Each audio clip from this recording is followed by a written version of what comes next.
Nik, gimana film pertama kan? Film pertama gimana perasaannya? Film pertama aku sangat luar biasa ini, apalagi ditemani cast-cast yang sangat luar biasa, apalagi ya barang idola-idola yang selama ini aku tonton. Dan bahagia banget. Mantap gak sih Oke. film-filmnya? Asik. Mihuminya gimana dong? Oke. Ada lagi teman-teman. Kak, sebenarnya kalau dari film ini apa yang ingin disampaikan sih sebenarnya?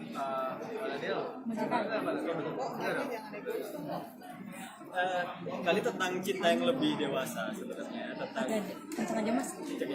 tentang cinta yang lebih dewasa, tentang cinta yang bisa menumbuhkan orang lain, bukan cuma cinta yang egois tentang diri sendiri. Itu sih pesan utamanya. Kalau buat yang mau nonton, kira-kira apa yang pengen disampaikan? Harus nonton film ini kenapa? Harus nonton karena banyak sekali di luar sana cinta yang terhalang tembok yang tinggi sekali, apa itu tembok agama, tembok status sosial, pendidikan, ekonomi, apapun lah restu orang. Cinta-cinta terhalang itu harus nonton film ini karena film ini adalah sahabat yang terbaik untuk menemani. Umar, boleh dong saya tahu kan yang sebelumnya kamu kan membuat film tuh tentang agak lebih dewasa gitu ya. Terus bagaimana dengan yang sekarang? Apakah karena kembali lagi ke Gen Z lagi marketnya atau seperti apa gitu? Lebih tepatnya nggak pernah bikin plan yang gimana-gimana banget sih. Maksudnya ketika sinemaku terpikir sebuah ide, mempunyai sebuah keresahan, menurut kita itu adalah keresahan generasi kita, jadi ya itu yang mau kita bicarakan gitu. Jadi kita nggak pernah mikir bahwa oh ini marketnya kayaknya kita Gen Z aja, kita kembali ke sana. Enggak sih, kita emang base-nya atau dasarnya adalah apa yang lagi resah buat kita gitu. Ketika project sebelumnya kita ngebahas soal tentang penyakit ALS, ya kali ini kita punya keresahan tentang bagaimana hubungan beda agama dan bagaimana hubungan yang punya pandangan yang berbeda, prinsip yang berbeda. Jadi tidak pernah ada pemikiran-pemikiran tentang market kita siapa dan lain-lain. Oke, lalu saya penasaran aja, sebenarnya kan perbedaan agama itu seperti tadi yang sudah dibahas bisa menghasilkan berbagai macam hasil gitu. Ya. Mengapa memilih akhirnya ending seperti itu gitu loh? Oke. Karena katanya sebenarnya kan patah itu bisa berbagai macam. Iya, pasti bisa aja kalau kita agak spoiler sedikit, bisa aja kalau mungkin dua-duanya sama-sama kalah gitu. Mungkin dua-duanya sama-sama harus belajar melepaskan, belajar menjadi. Pak Daniel bilang tadi itu adalah bagaimana dua karakter ini tumbuh dan berpisah dan saling belajar satu sama lain. Itu kira-kira. Oke, lalu saya penasaran, Ya chemistry-nya sudah teruji gitu dari hari ini kenapa Naira ketika berhenti di sini dan sekarang di Patah Hati aku pilih gitu. Jadi memang sebenarnya bukan karena emang ini formulanya gitu, tapi memang karena kita ngerasa ini waktu yang tepat ya, karena dia ada di TikTok, tapi memang karena dia belajar acting dan dia tertarik. Belajar terus kayak belajar bikin chemistry sama Siki gitu terus kita kan jadi belajar juga acting bareng anak kecil tuh harus kayak gimana, improve-nya juga harus dijaga gitu karena kan kita belajar banyak dari sini. kalian membangun untuk kayak clickbait apa bait apa kelucuan itu seperti apa sih? Kalian ngobrolin atau udah naskah dulu atau memang menciptakan on the set gitu atau diarahkan sama dikasih bocoran sama Pak Dadi? Kira-kira akan ada kolaborasi berdua lagi atau nunggu dipanggil sinemaku lagi? Frozen kita rencana main Frozen. Ya, Frozen.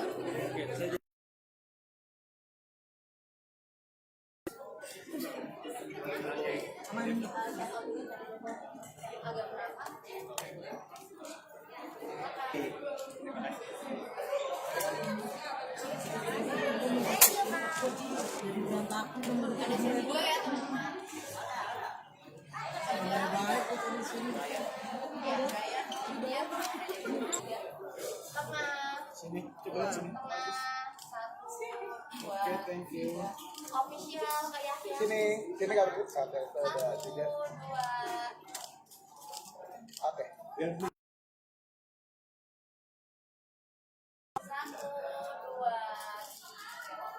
Ya teman-teman bilang kita mulai ya 5 menit dulu. Silakan. Masih semuanya kita pulang dulu ya. Belum. Baru mulai. Brian gimana sih, tadi sih saya ngebahas tentang Umay, kamu kan udah 3 kali nih dipasangkan gitu, kenyamanan seperti apa sih kerja bareng sama Prilly gitu, dan juga mungkin Prilly kenapa, kayak apa sih yang bikin kamu klik berpasangan secara on screen gitu loh, itu seperti apa gitu. Bakal siapapun yang kerja sama Prilly bakal suka deh tanya sih. Dia pun yang pertama kali main sama Prilly langsung ngerti, walaupun deg-degan tapi dia tuh tidak ada pembawaan kayak gua siapa gitu, enggak. Jadi emang we know who she is tapi she doesn't act like that. Itu satu hal yang sangat positif dari dia. Dan Makasih loh. dan satu hal lagi, aku suka karena kita karakter lumayan berbeda-beda. Jadi jadi emang diskusinya enak, dan sangat open. Jadi kalau kita kasih apa, dia ngasih apa, dia sangat menerima. Ya mungkin karena udah sering kerja bareng, jadi nggak ada jarak untuk kita diskusi ya.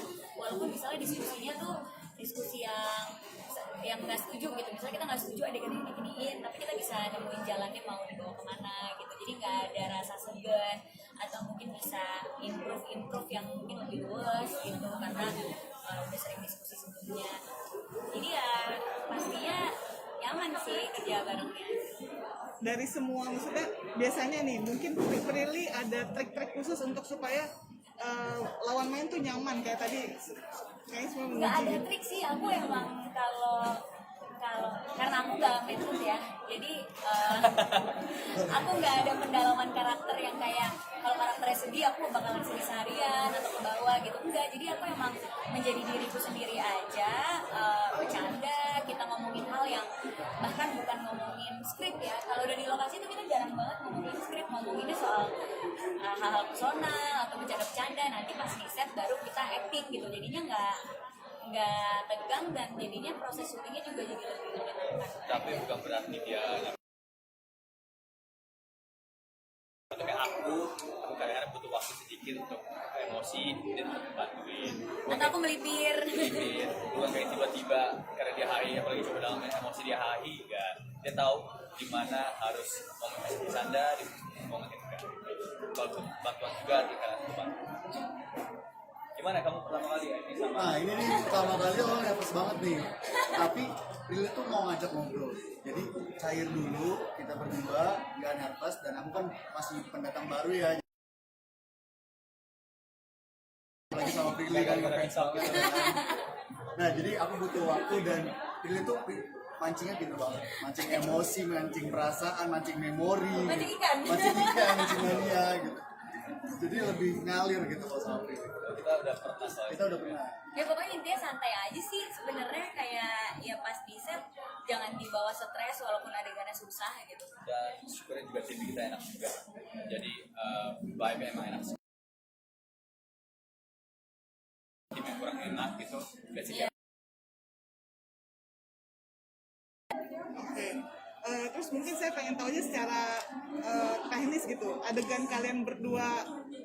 Oh, itu fighting scene pertama lo ya? Oh iya tuh kayak yang pertama gue tuh. Itu latihannya lumayan tuh. Lumayan. Tapi dia tuh udah punya background boxing kan. Sama berapa lagi yang udah fighting? Punya fighting kan. Jadi untungnya dia lebih bisa nge-guide. Sama kameramen tuh inget banget tuh berapa kali ya. Ya was fun, was really fun. Tapi ada satu perempuan yang teriak-teriak. Ya, untungnya saya cuma teriak-teriak aja di situ. Jadi kayak kalau aku lebih kayak khawatirnya ini jangan warga datang beneran dikirain kita berantem beneran. Soalnya lumayan malam tuh, syutingnya tuh inget banget. Ada koreografi khusus. Next. Selain kreativitas sebagai pemain, banyak sekali nama kamu dari produser dan segala macam itu mulai mengikuti jejak sahabat untuk jadi di belakang layar atau gimana? Tapi emang bener sih, Umay sama Prilly salah satu berdua ini sangat menginspirasi aku juga. Menyadari kalau my love for movies bukan hanya sebagai pemain tapi juga di belakang. Jadi respect banget sama prosesnya. Kayak dari HNDT 2 tahun prosesnya itu hasilnya akhirnya itu mencintai filmnya aja gitu. Pusing tapi enjoyable. Dan sangat respect kepada melewati beberapa film sama seri-seri juga. Jadi ya isilah siapa gimana. Tapi aku sangat bersyukur sih sama aku, Umay, Prilly, Tatian itu mengajak aku akhirnya ke belakang dan diskusi sama mereka soalnya mereka sama generasi kita. Iya, satu generasi banget. Aku tahun 2001 kan. 2001 kan. Masih karakter di ini apa sih yang mau disampaikan? Kalau aku dari karakter Fadil belajar, semoga orang-orang juga belajar untuk dengan masa lalunya.